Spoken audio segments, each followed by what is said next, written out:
saudara yang terkasih di dalam Tuhan Yesus Kristus. Selamat datang di ibadah online Gereja Betel Indonesia Jemaat Kerajaan Allah, Jalan Abdul Rahman Saleh, nomor 52, Kestalan, Banjarsari, Surakarta. Kami sangat senang melayani saudara pada ibadah online ini. Jika tayangan ini memberkati saudara, jangan lupa klik subscribe, like, bagikan, dan komen, agar channel ini semakin berkembang dan memberkati banyak orang. Jika saudara ingin memberikan persembahan untuk pekerjaan Tuhan di gereja kami, saudara bisa mengirimkannya melalui nomor rekening BCA 7350046229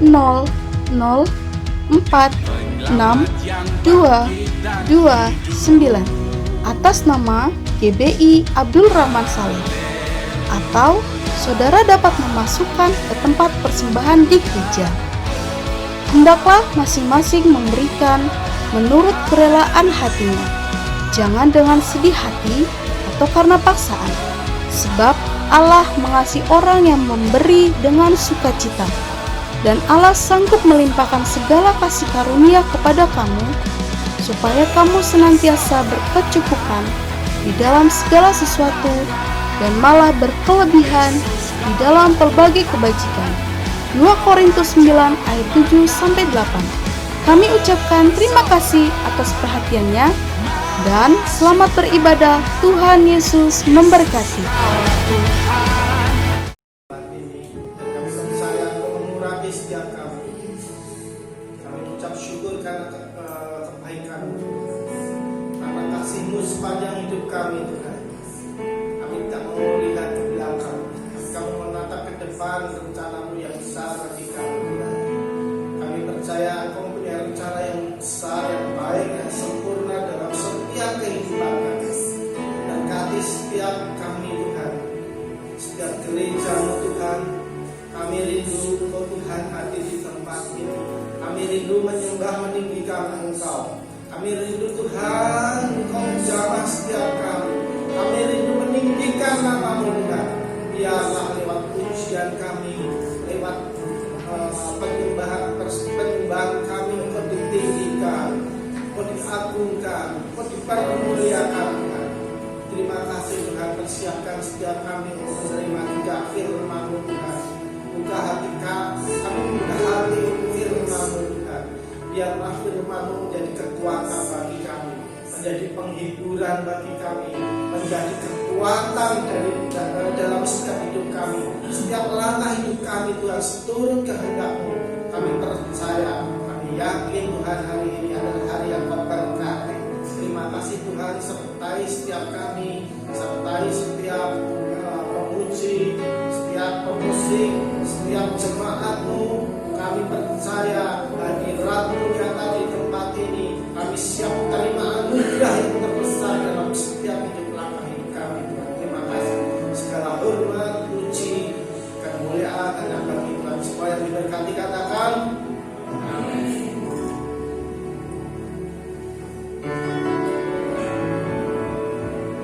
Mari kita datang kepada Tuhan pagi hari ini dengan pujian, penyembahan, dan pengagungan yang terbaik untuk Tuhan kita. Siapkan wadah kita setiap pribadi demi pribadi. Biarkan hadiratnya pagi hari ini memenuhi setiap tempat ini, memenuhi setiap hati, memenuhi setiap pribadi demi pribadi.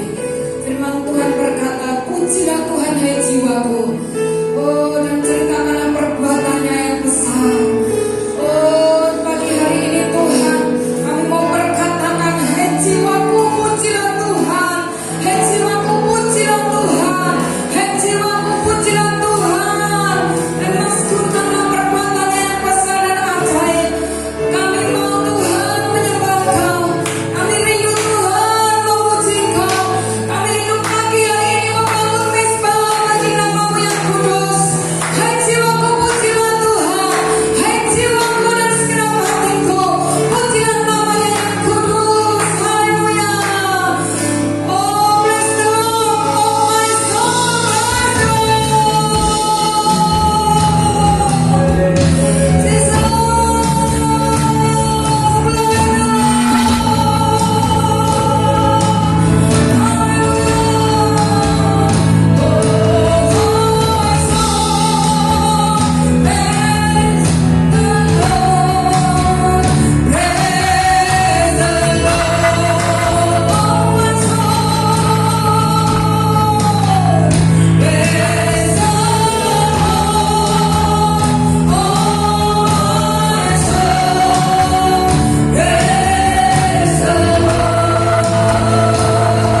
sebagai penyembahan kita pagi hari ini. Mari siapkan harta kita yang terbaik, yang menurut apa maunya Tuhan.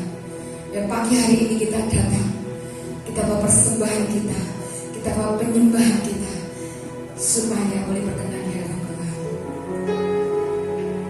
Sing your praises to your name, O Lord. Semuanya hanya bagimu, semuanya hanya bagimu, semuanya hanya bagimu.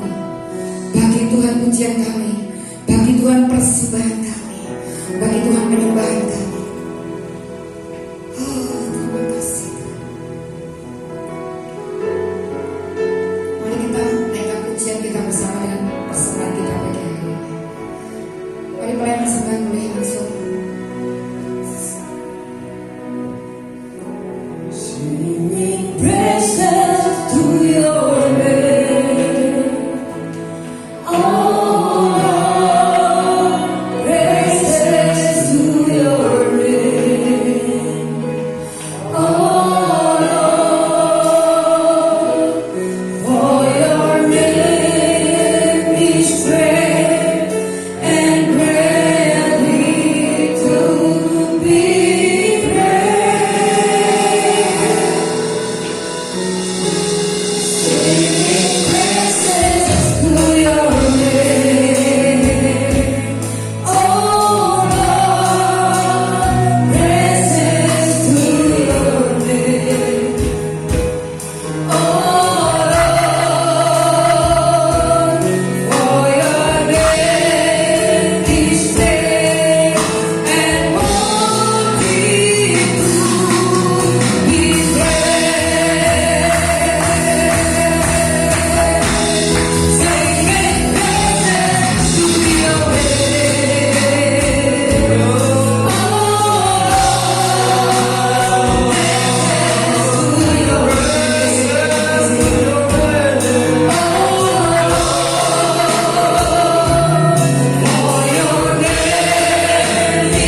Biar kami rindu lebih lagi untuk merasakan kemuliaan dan keindahan hadirat-Mu pagi ini Tuhan.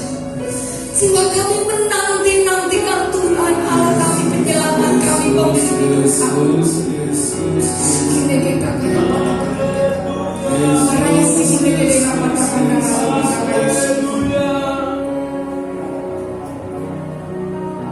mulia, sangat mulia hadirat.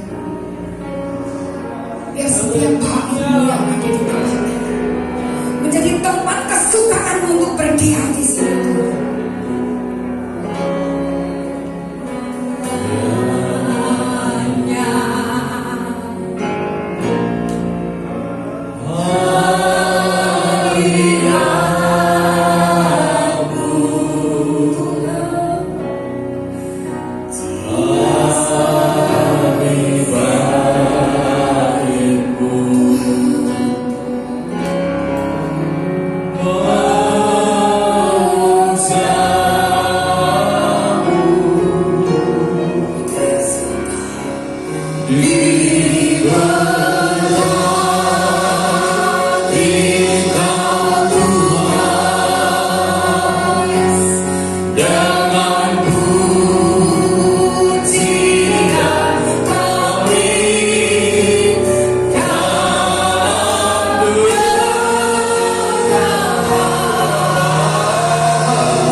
Izinkan wabah terjadi di atas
menghujani mereka.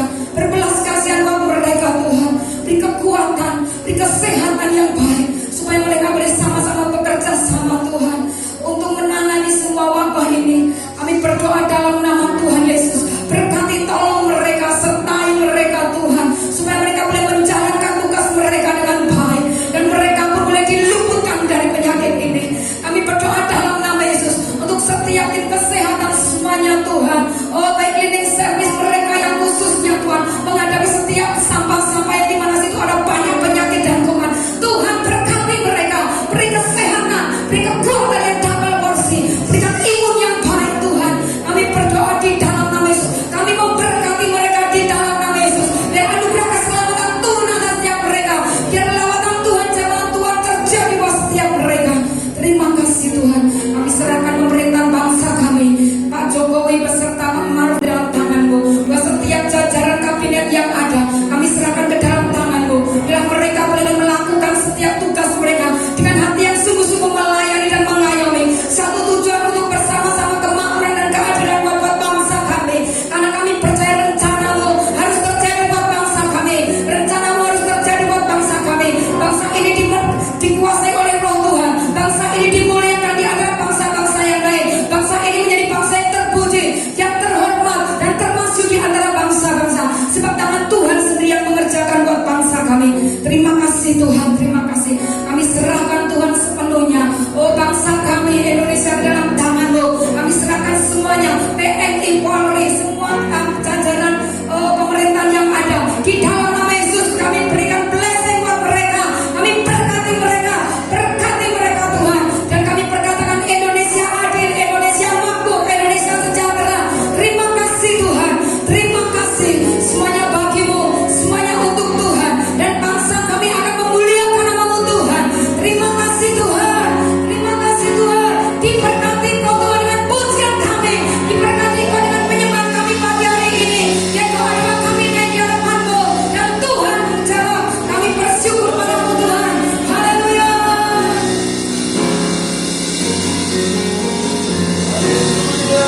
Bagi bangsa Tuhan, dalam hadirat-Mu diberkati Kau ya Tuhan.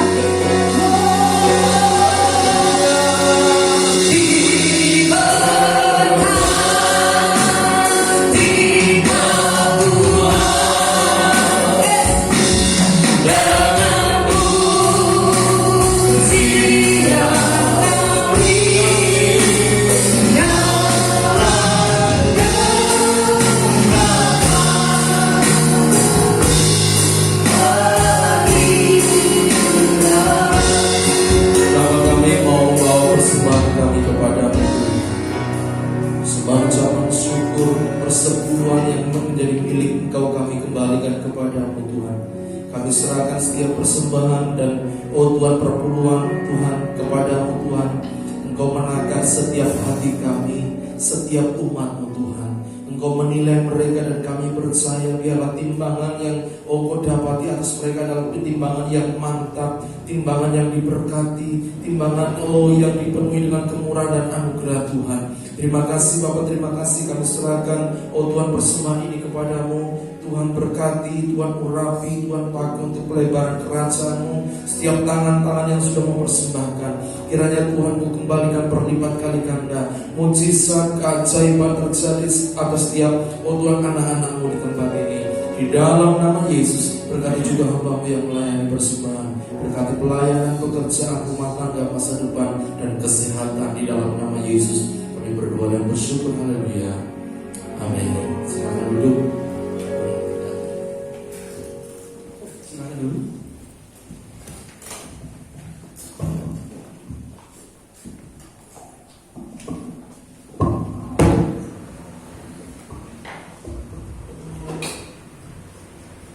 Sebelum kita mendengarkan firman Tuhan,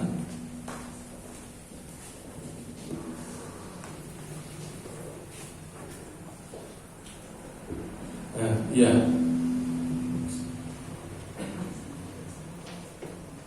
satu, sebelumnya ada yang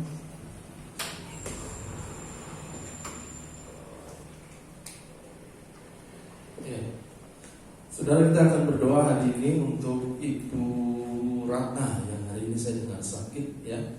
Kita mau satukan hati untuk berdoa dan juga kita berdoa untuk firman Tuhan. Mari kita berdoa. Bapa dalam surga, hari ini kami menghampiri tahta kasih karunia Tuhan. Kami percaya bahwa pertolongan kami datang dari tahta kasih karunia Tuhan di mana Engkau ada dan Engkau hadir. Tuhan, kami percaya 2000 tahun yang lalu Engkau sudah mati di kayu salib. Darah-Mu tercurah untuk kami. Bilur-bilur-Mu itu yang menyembuhkan setiap sakit kami.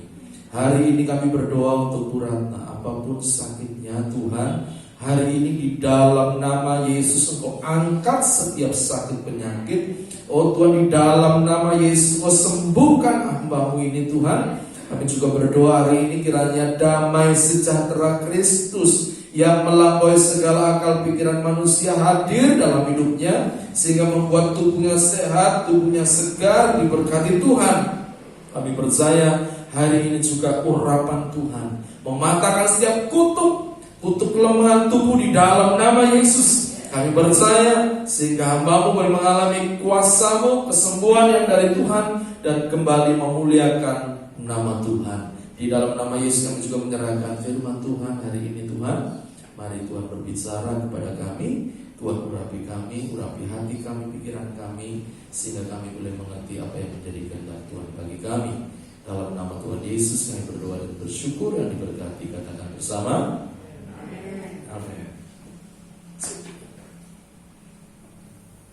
Iya. Nah, mari kita buka Alkitab kita.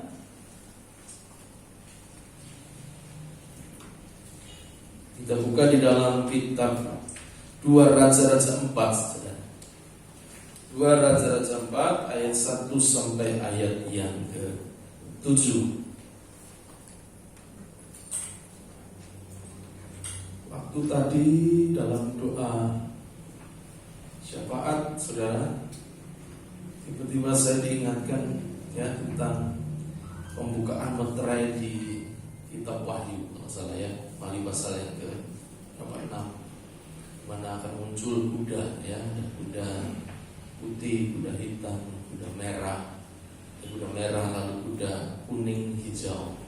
Ya, saya ingat yang ketiga atau keberapa itu ada kuda kuning hijau, di mana dikatakan di situ dia membawa kematian dan balas sampar. Jadi ya, saudara persiapkan hidup saudara ya, karena saya percaya sebetulnya ya Tuhan ingin berbicara kepada kita, waktunya sudah sangat singkat ya. Jadi persiapkan segala sesuatu saudara. Jadi kalau saudara siap ya, kapanpun Tuhan datang tidak jadi masalah. Amin. Amin. Iya, siapkan hidup saudara sungguh-sungguh supaya biarlah ketika hari Tuhan itu datang, sukacita ada pada kita semua. Baik, kita buka di dalam 2 Raja-Raja pasal yang ke-4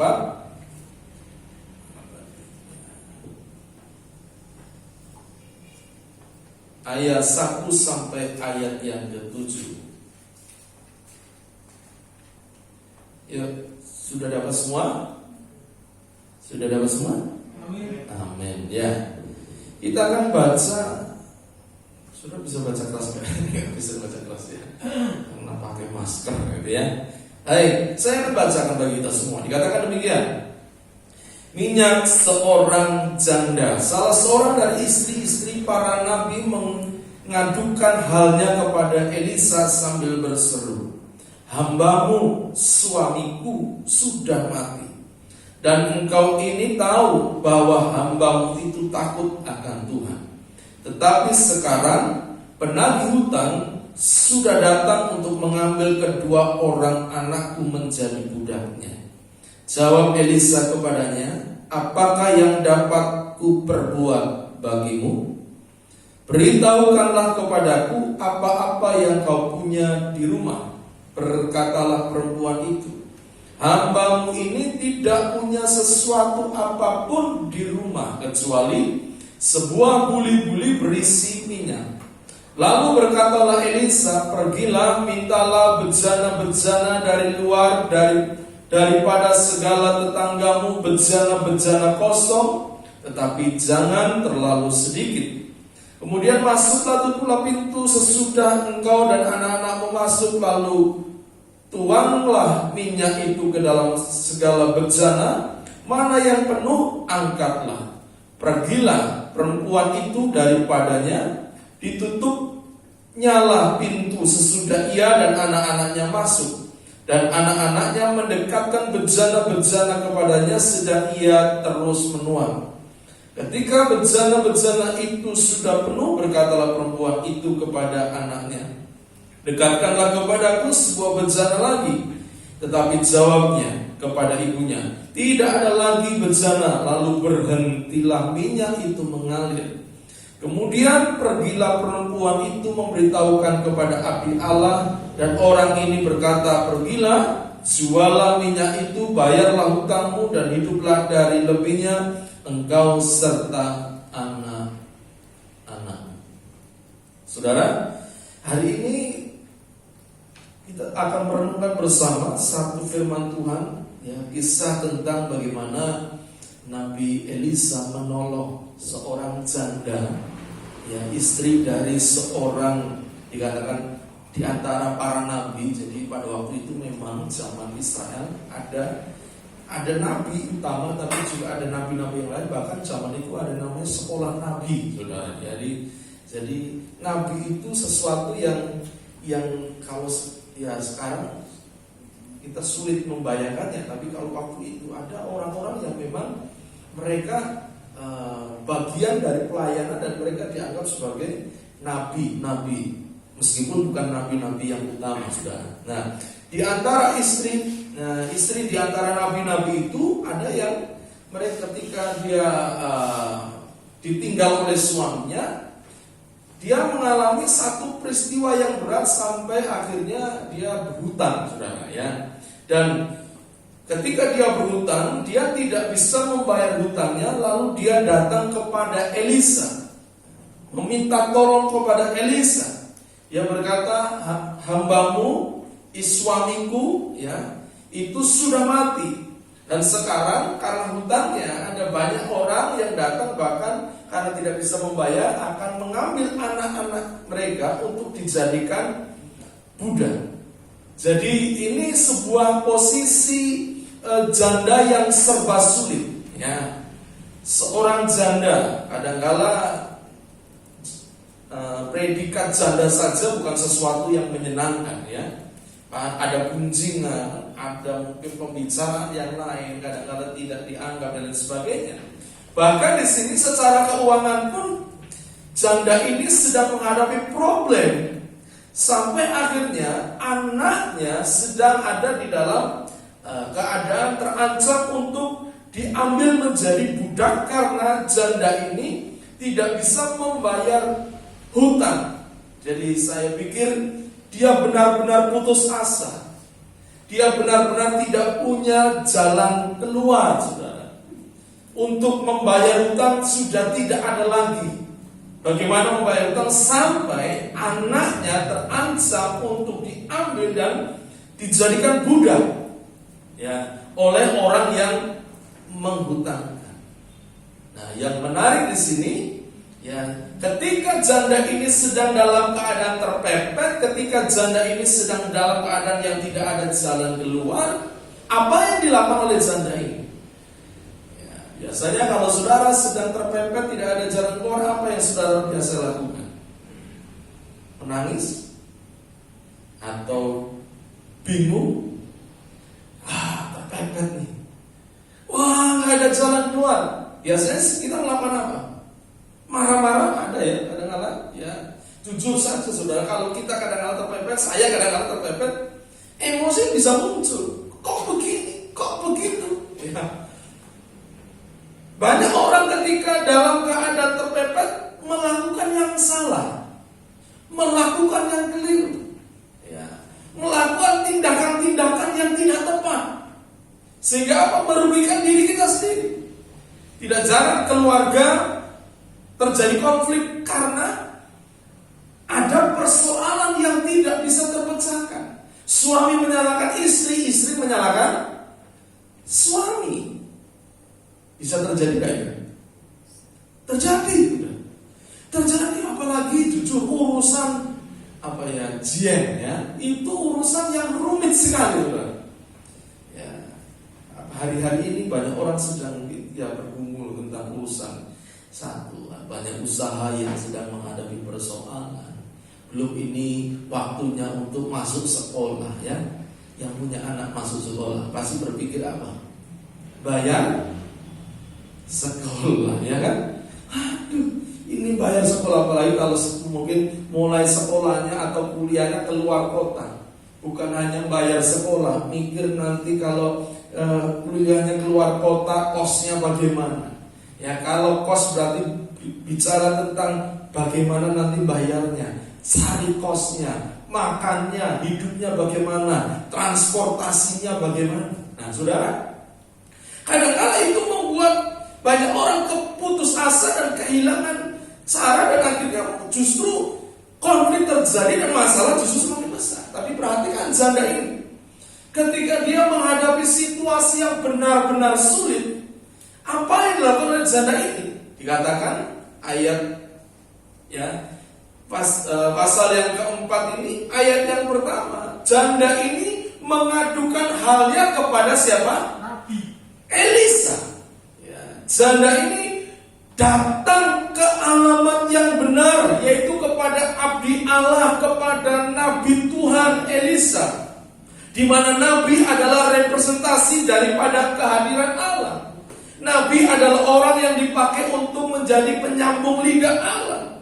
Tindakan janda ini kelihatannya mungkin sepele, ya mungkin kebetulan suaminya bagian dari pelayanan itu, sehingga mungkin Elisa pemimpinnya, dia datang kepada pemimpinnya. Tetapi sesungguhnya tindakan janda ini merupakan pertanda imannya. Dia tidak cari ke tempat yang lain, tapi dia datang kepada abdi Allah, kepada Elisa, kepada hamba Tuhan. Dia datang minta pertolongan kepada hamba Tuhan karena mengalami pergumulan dan situasi yang sulit. Saudara, ada banyak orang ketika menghadapi situasi pergumulan berat, imannya menjadi lemah. Bahkan tokoh-tokoh di Alkitab, kalau saudara baca firman Tuhan, pada tahun-tahun awal di Kanaan, bagaimana ketika Abraham pindah ke Mesir karena terjadinya kelaparan. Ini bertentangan dengan janji Tuhan. Tuhan bawa Abraham ke Kanaan, tapi satu kali saat terjadi kelaparan, Abraham tinggalkan Kanaan dan dia ke Mesir. Bahkan Abraham pernah berbohong, berkata bahwa Sarah istrinya bukan siapa? Istrinya, karena takut diambil, betul? Abraham pernah lemah imannya. Elia, seorang nabi yang luar biasa, yang sudah berhasil mengalahkan berapa nabi Baal? Berapa ya? Kamu mengalahkan 450 ya? 450 nabi Baal sendirian, saudara. Bisa dibayangkan betapa dahsyatnya pertempuran waktu itu, saudara.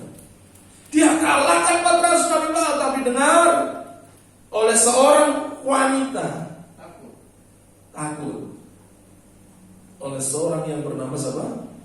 Isabel. Bahkan Elia menjadi putus asa dan mau mati rasanya. Bagaimana saudara melihat bahwa ada banyak juga tokoh-tokoh di Alkitab ketika mereka dalam keadaan terjepit, tidak ada jalan keluar, persoalan besar, iman bisa menjadi lemah. Tetapi janda ini, dia datang kepada Elisa, hamba Tuhan. Saya percaya dia pasti melihat ada pengharapan di dalam Elisa. Bukan Elisa, tetapi Tuhan yang bekerja lewat Elisa, menunjukkan iman daripada janda ini. Dan ketika janda ini datang kepada Elisa, coba kalau sudah lihat di sini ayat yang kedua dikatakan, jawab Elisa kepadanya, apakah yang dapat ku perbuat bagimu? waktu janda ini ngomong, saya butuh duit ini, mau bayar utang, anakku sudah mau diambil dijadikan budak. Kira-kira Elisa tahu nggak kebutuhan janda ini apa? Kira-kira tahu nggak saudara? Ya. Iya, duit, uang. Tapi apa yang dikatakan oleh Elisa? Dia berkata begini. Jawab Elisa kepadanya, apakah yang dapat kuperbuat bagimu? Elisa nggak tahu ya. Malah dia tanya, apa yang dapat kuperbuat bagimu? Kadang-kala saudara ya,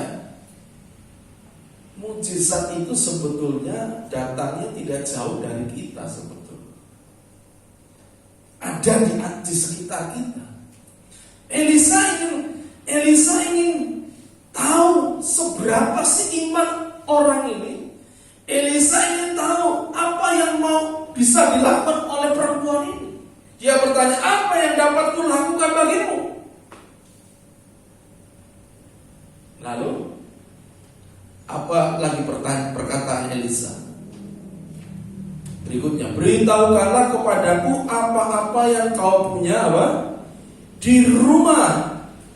Ya, beritahukan, tunjukkan kepadaku kamu punya apa di rumah. Ya, jadi Elisa ingin tanya, kamu punya apa di rumah? Kamu punya utang? Apa yang bisa dilakukan? Apa yang bisa engkau kerjakan? Apa yang bisa engkau perbuat? Kamu punya apa sekarang di rumah? Kalau ditanya seperti itu, biasanya saudara kalau punya utang, lalu ditanya, saya ini kalian dua apa? Jawaban kita biasanya nomornya apa? Orang dua apa? Betul? Orang tidak bisa bayar ini. Artinya orang dua apa? Lihat jawaban dari janda ini. Ya, dikatakan begini. Berkatalah perempuan itu, hambamu ini apa? Tidak punya sesuatu apapun di rumah. Inilah jawaban kita. Ketika ada persoalan kita merasa kita tidak punya apa-apa. Justru kadang-kadang ketika kita melihat bahwa diri kita sudah tidak punya apa-apa, itulah persoalannya sebetulnya. Banyak kita kadang-kadang ketika kita menghadapi situasi sulit, kita berkata, aku orang apa-apa. Tidak ada pengharapan. Terus gak ada yang bisa diandalkan. Saya aku manut saja sama Elisa. Kami tidak punya apa-apa. Bahkan di sini dikatakan kecuali sebuah buli-buli berisi minyak. Kecuali sebuah buli itu apa ya? Kunci kecil yang berisi minyak. Nah, saudara ini lihat apa yang terjadi. Waktu itu lalu ya ayat 3, Elisa berkata demikian, pergilah mintalah bejana-bejana dari luar daripada segala tetanggamu bejana-bejana kosong, tetapi jangan terlalu sedikit. Kemudian masuklah, tutuplah pintu engkau dan anakmu, lalu tuangkan minyak itu ke dalam bejana. Mana yang penuh, angkatlah. Ini sebetulnya sesuatu yang Tuhan kadang-kadang bekerja itu bukan dari sesuatu yang besar. Dari sebuah bejana, dari sebuah buli-buli minyak yang kecil yang dia pikir tidak berarti, karena ketika ditanya perempuan, aku gak punya apa-apa, karena buli-buli itu dianggap tidak berarti. Tapi dengar, Tuhan bisa mengubah apa yang tidak berarti menjadi alat yang dahsyat di tangan Tuhan. Amin. Tokoh-tokoh di Alkitab mereka dipakai bukan dari apa yang tidak ada dari mereka, tapi mereka dipakai dari apa yang ada pada mereka. Ketika Tuhan panggil Musa untuk membebaskan bangsa Israel keluar dari Mesir, Tuhan tanya apa? Musa, apa yang ada padamu? Apa?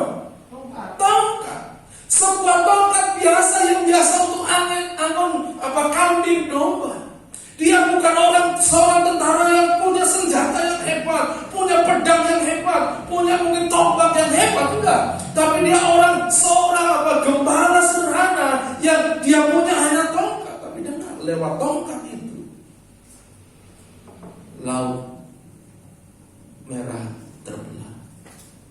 Lewat tongkat itu mujizat terjadi. Amin. Tongkat.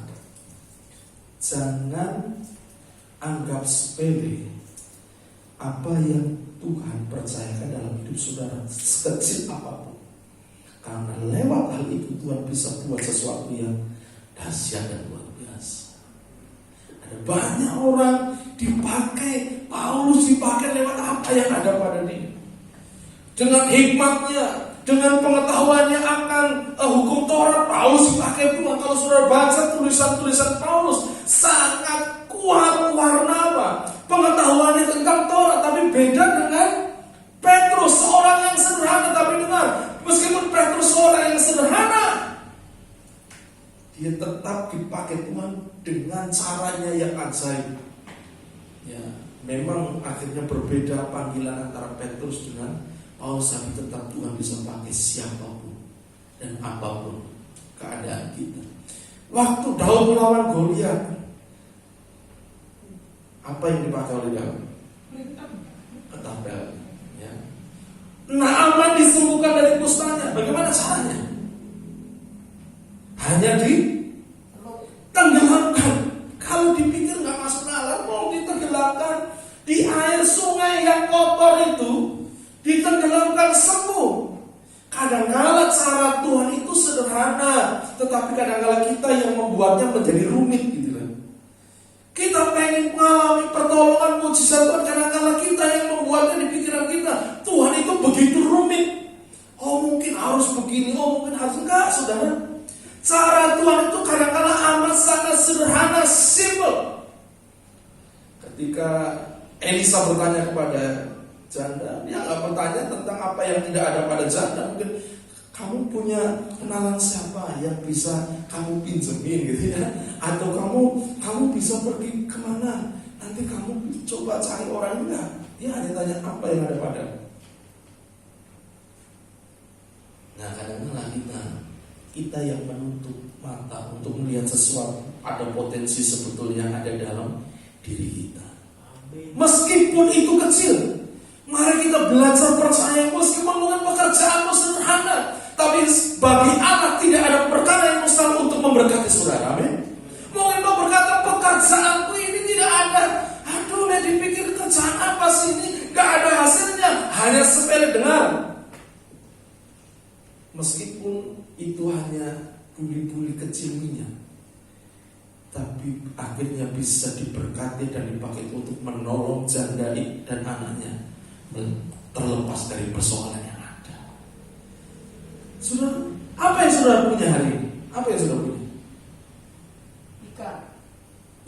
Apa lagi? Oh, ikan cupang ya Pak ya. Itu bisnismen cupang ya. Kalau saudara mau tanya percupangan, ya tanyalah beliau gitu ya. Tuhan bisa berkati lewat cupang. Loh, cupang itu mahal saudara. Ada yang cupang harganya 20 juta saudara. Satu ekor. Bayang. Cupang. Itu nanti digoreng rasanya apa ya? Apa Pak? Kriuk-kriuk. 20 juta loh. Loh benar. Jadi jangan sepelekan buli-buli kecil yang berisi minyak sedikit. Mungkin saudara berkata, aku gak punya apa-apa, pekerjaan aku belum punya. Engkau punya hati dan engkau punya iman, engkau punya mulut untuk memuliakan nama Tuhan. Amin. Bisa jadi alat Tuhan yang luar biasa. Lalu apa yang disuruh oleh Elisa? Dia berkata kepada janda ini, ayo coba sekarang ya pinjam bejana-bejana kosong kepada tetangga-tetangga. Pinjam itu nggak apa-apa tuh, pinjam bejana. Lalu apa yang dikatakan oleh Elisa? Bejana-bejana kosong, tetapi jangan apa? Jangan terlalu sedikit. Nah, ini ada pelajaran yang menarik saudara. Elisa menyuruh untuk mengumpulkan bejana dengan pesan jangan terlalu sedikit. Lalu perempuan ini dan anaknya kumpulkan bejana, pinjam. Lalu Elisa ngomong, masuk ke rumah, tutup pintu. Setelah itu tuangkan minyak ke atas bejana-bejana itu. Saya pikir waktu mungkin si perempuan dan anaknya ini kumpulkan bejana, sambil mikir juga, ini bejana buat apa ya? Bejananya besar begini, minyaknya segini saudara. Gue mengani biar semua dikasih minyak sedikit-sedikit atau bagaimana? Belum ada di pikiran mereka. Mereka kumpulkan lalu ya mereka pikir ya sudah ini cukuplah, cukup sekian. Mungkin sudah bagi mereka pikir terlalu banyak dibandingkan dengan minyaknya yang sedikit. Kumpulkan. Padahal Elisa berkata, kumpulkan dan jangan terlalu, artinya apa? Banyak. Dan apa yang terjadi? Waktu bejana dikumpulkan, mereka masuk rumah, lalu mulailah perempuan itu menuangkan minyak ke atas bejana. Apa yang terjadi? Satu bejana penuh, minyak masih mengalir. Lalu isikan ke bejana yang kedua. Bejana yang kedua penuh, isikan bejana yang ketiga. Yang ketiga penuh, isikan yang keempat. Yang keempat penuh, isikan yang kelima. Kelima penuh, isikan yang terakhir. Ketika yang terakhir penuh, apa yang terjadi? Stop. Berhenti. Saudara, tangkap sesuatu nggak dari peristiwa ini? Saya melihat begini. Sebetulnya minyak itu tidak dirancangkan Tuhan untuk berhenti.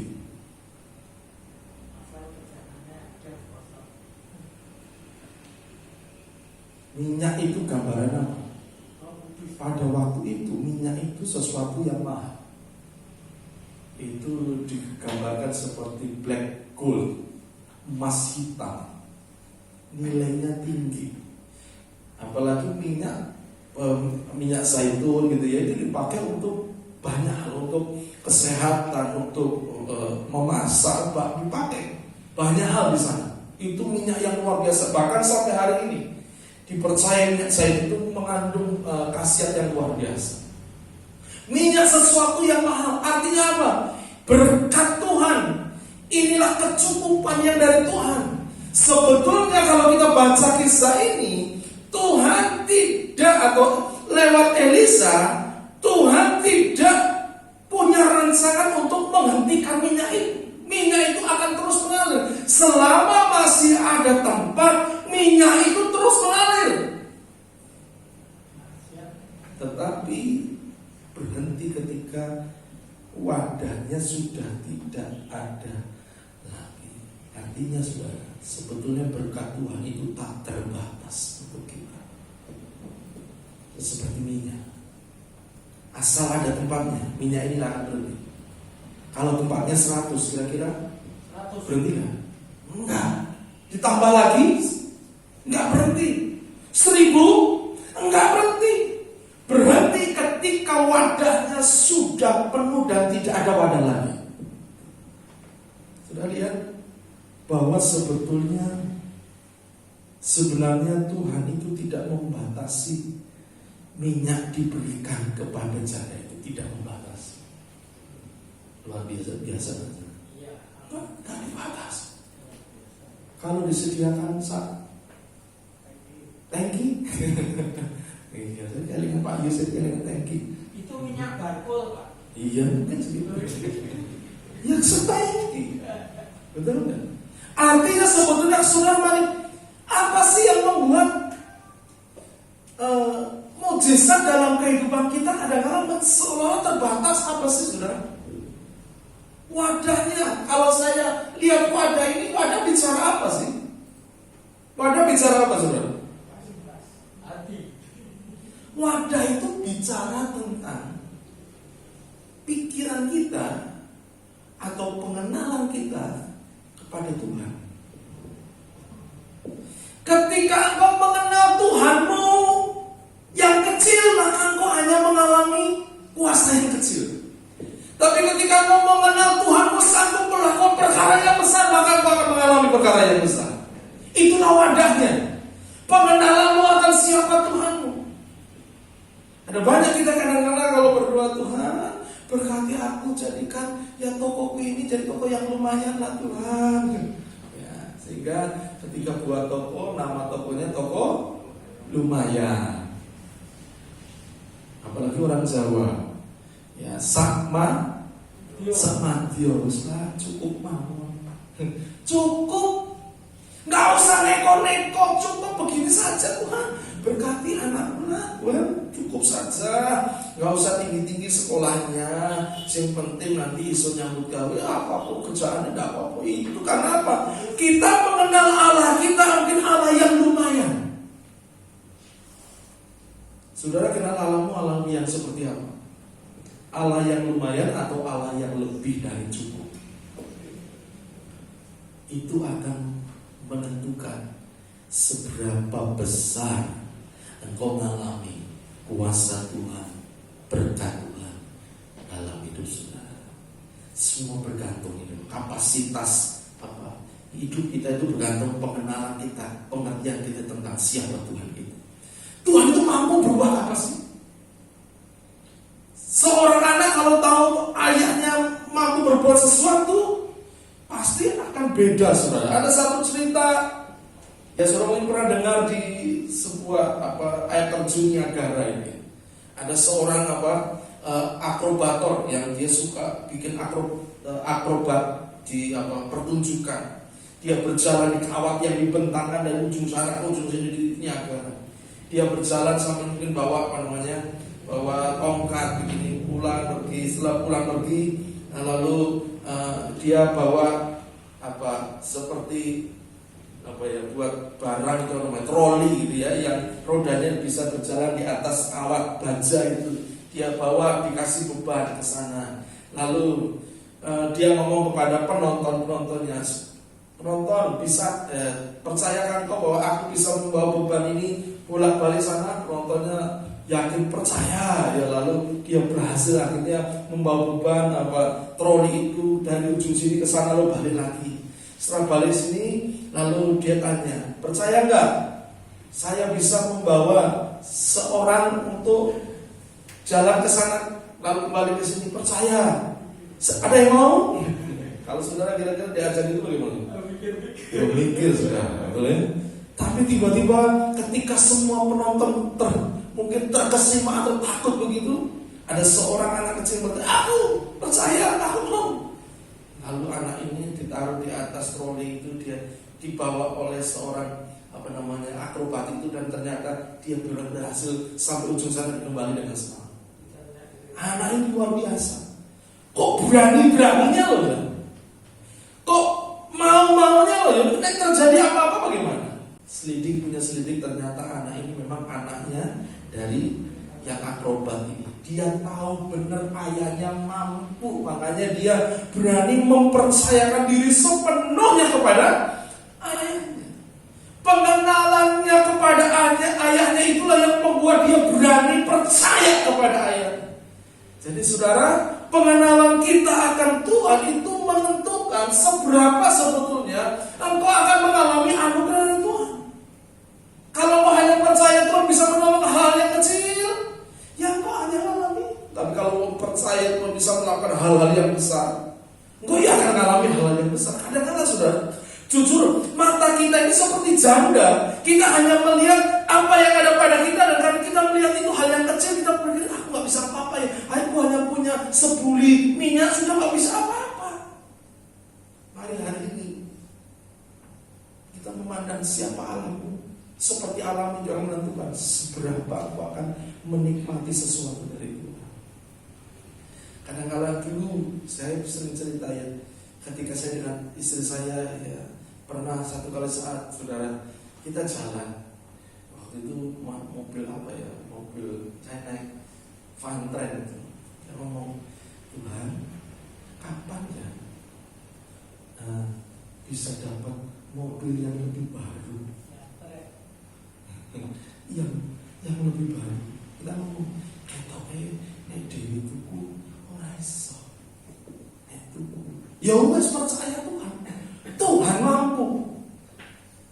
Lalu Tuhan buka jalan, akhirnya dapat penter. Waktu itu saya mau beli mobil ke Jakarta, saya pikirnya mau cari yang murah. Carinya apa saudara? Espas. Pikirnya murah. Istri saya ngomong begini, pokoknya nanti pulang kalau nggak bawa penter nggak usah pulang. Waduh, penter gitu sokong sebenarnya. Aduh, saya akhirnya berangkat ke Jakarta. Terus iman. Saya tadi masih masih ya zebra, serapa pola zebra. Tapi dia ngomong panther. Cari dapat satu. Saya ngomong ini ada bagus. Pokoknya orang ayo. Sampai kata bisa nggak ya? Saya bisa. Lalu saya ketemu sudah panther. Ketika ngobrol-ngobrol gitu. Bahkan ada orang yang akhirnya menolong kami tergerak untuk membayar kekurangan itu. Saya akhirnya saya pulang bawa penter itu. Waktu saya sampai depan rumah, dia itu penter tenang gitu. Tergantung saudara melihat Allahmu bisa melakukan apa, itu akan saudara terima. Betul? Amin. Ya. Kalau engkau percayanya zebra ya engkau dapatnya zebra. Tapi engkau kalau yakin dapat panther, itu harimau. Nanti pada saat saya pernah posting di apa ya, di Facebook saya beberapa tahun yang lalu. Saya kemarin lihat gitu ya. Saya pernah posting. Jadi saya menulis begini. Saya ambil gambar apa ya, Grand Max waktu itu. Grand Max. Saya pikir wah ini butuh Grand Max ini. Panthernya sudah sering rusak itu Grand Max karena saya hanya mikir pokoknya semua go. Saya kan nggak mikir Grand Max itu sport steering atau saya belum tahu saudara. Jadi Grand Max. Kami hanya saya waktu itu setiap kali ngobrol kadang-kadang sama istri saya lihatnya bukan Grand Max, malah kita sering kali lihatnya Luxio ya apa ya. Lalu saya pernah ketemu dengan teman yang bawa Luxio, saya lihat ke dalam apa itu. Grand Max kan dalamnya itu sederhana. Lalu apa saudara? Saya bilang, ya apa itu Luxio? Itu di hati saya. Ketika tiba Luxio di depan saudara, saya itu masuk bukan saya kira ini sekian lama beberapa waktu yang lalu pernah aku ngomong berdoa, aku perlu yang seperti ini Tuhan. Dibuka oleh Tuhan. Bagaimanapun caranya tergantung saudara. Saudara percayai Allahmu yang mampu seperti apa, itu yang akan membuat saudara alami apa yang dari Tuhan. Kalau banyak sediakan bencana yang sedikit, hanya percaya Tuhan bisa melakukan yang kecil, ya itu yang akan kita terima. Hari ini mukjizat itu bergantung kepada pengenalan kita kepada siapa Tuhan. Ketika kamu tahu Tuhanmu mau sekolah, percaya enggak? Tuhanmu mampu mencukupkan kebutuhan biaya sekolah. Tuhan pasti sanggup. Waktu anak saya mau kuliah ke mana? Satya Wacana, saya mau ke saya. Waktu itu kita bingung, sudah nggak bisa masukin. Ya, anak saya juga bingung, saya bikin. Kita berangkat kemana? Solo Tigo. Terus pokoknya percaya Tuhan sediakan. Saya mau ke anak saya, percaya deh, Tuhan pasti sediakan. Kita ke sana, kita cari sekolah, kita cari kos-kosan. Orang didik. Masuk kos 500.000 per bulan. Ketemu dengan kos hanya 300.000 ya. Itu sudah bagus. Wah ini dapat meskipun agak masuk murah saja. Dan sampai hari ini saya lihat kalau anak saya boleh sekolah, ya ada biaya semua. Tergantung kau melihat Tuhanmu sanggup atau tidak. Kalau kau melihat Tuhanmu yang besar, maka itu yang akan kita terima dari Tuhan. Seperti wanita ini, wadah itu adalah iman kita, wadah itu adalah pengenalan kita dengan Tuhan. Siapa Tuhanmu, itu akan menentukan apa yang kau akan dapat dari Tuhan. Hari ini, ya saya tidak akan berpanjang, saudara. Jadi belajar dari wanita ini, jangan batasi Tuhan lewat pemikiran. Jangan batasi Tuhan seperti wanita ini hanya melihat bencana atau buli-buli minyak yang sedikit. Tapi belajarlah, sediakan wadah yang besar untuk mempercayai bahwa Tuhanmu sanggup melakukan perkara yang besar. Yang terakhir saudara dikatakan ini, lalu setelah semua penuh apa yang dilakukan oleh wanita ini, dia datang lagi kepada hamba Tuhan. Dia kembali meminta nasihat. Ini banyak kita kadang-kadang kalau sudah dijawab Tuhan, kita lupa Tuhan. Jangan pernah lupa Tuhan. Amin. Yang sudah diberkati lagi ya Tuhan. Dulu sebelum dapat pekerjaan, Tuhan berkati, aku butuh pekerjaan. Tapi begitu diberkati, ya lupa, sibuk. Gak ada waktu Pak, sibuk. Hari-hari ini belajar seperti ini, dia kembali lagi kepada Elisa. Dia cari, Elisa, mohon petunjuknya. Bagaimana Elisa? Sebenarnya dia sudah tahu, sudah ada banyak minyak tinggal dijual. Dia cari ke Elisa, minta nasihat, minta petunjuk dari hamba Tuhan yang itu merupakan representasi dari Tuhan. Jangan pernah melupakan Tuhan ketika diberkati, supaya saudara tetap di dalam anugerah dan penyertaan Tuhan. Amin. Mari kita tundukkan kepala. Kita bersyukur Tuhan buat firman-Mu hari ini. Kembali Tuhan mengingatkan kami untuk kami sungguh-sungguh percaya penuh kepada Tuhan, percaya kepada Engkau sanggup melakukan perkara yang besar, percaya apapun Kau sanggup melakukannya bagi kami. Kami percaya hidup kami ada di dalam Tuhan akan terjamin. Hidup kami ada di dalam Tuhan, ada perlindungan, ada penjagaan, ada penutupan oleh darah Yesus. Kami percaya kami akan dijauhkan dari sakit penyakit, kami akan dijauhkan dari balas sampar. Pekerjaan kami diberkati oleh Tuhan, kami percaya. Terima kasih Bapak, terima kasih. Mari kita akan akhiri ibadah kita. Naikkan pujian, segala kemuliaan hanya bagi Tuhan. Segala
kasih Tuhan, sebelum kau pulang ke rumah masing-masing, percayalah ada berkat Tuhan.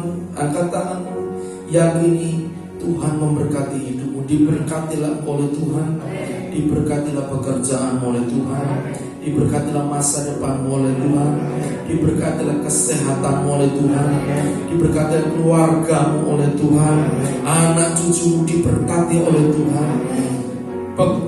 Diberkatilah pertumbuhan iman dan kesaksianmu oleh Tuhan. Berkat daripada Allah Bapa, cinta kasih dari Tuhan Yesus, serta persekutuan dalam kuasa Roh Kudus menyertai hidupmu dari mulai hari ini sampai Maranatha Tuhan datang yang kedua kali. Di dalam nama Tuhan Yesus yang diberkati, katakan bersama, amin, amin, amin. Saudara, ini langsung dibuang tempat sampah di depan ya, masing-masing. Ya, Tuhan berkati. Cuci tangan, ya, tidak usah salaman dulu. Ya. Sudah Pak, dibawa ke tempat sampah masing-masing. Ya, Tuhan berkati. Ya, yang lain doakan supaya yang lain juga bisa beribadah bersama. Tuhan berkati.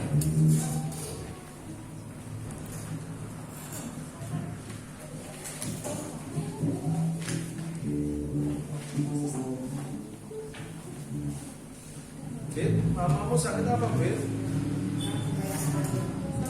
Lambung. Oh.